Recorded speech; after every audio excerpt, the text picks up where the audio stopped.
بشیم in the name of our Lord شروع کرتی ہوں خدا میرے خدا کے نام سے. You are watching سارا گل ٹی وی.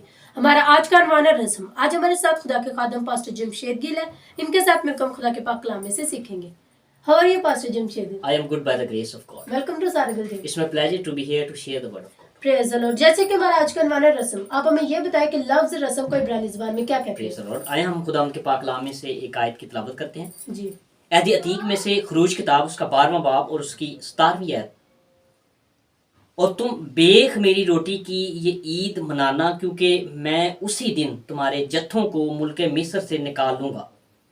اس لیے تم اس دن کو ہمیشہ کی رسم کر کے نسل در نسل ماننا. آمین. رسم کو عبرانی زبان میں خوکا کہتے ہیں. یہ لفظ اسم اور مونس ہے. انگلش میں آرڈیننس یا کسٹم کہتے ہیں. یہ لفظ عام طور پر کسی تجویز کردہ قانون سازی کی نمائندگی کرتا ہے. اس لفظ کی عام طور پر دینی یا رسمی اہمیت ہوتی ہے.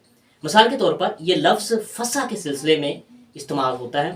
خروج کتاب اس کا 12واں باب اس کی 14ویں آیت کے مطابق فسح ہمیشہ کے لیے ایک حکم تھا.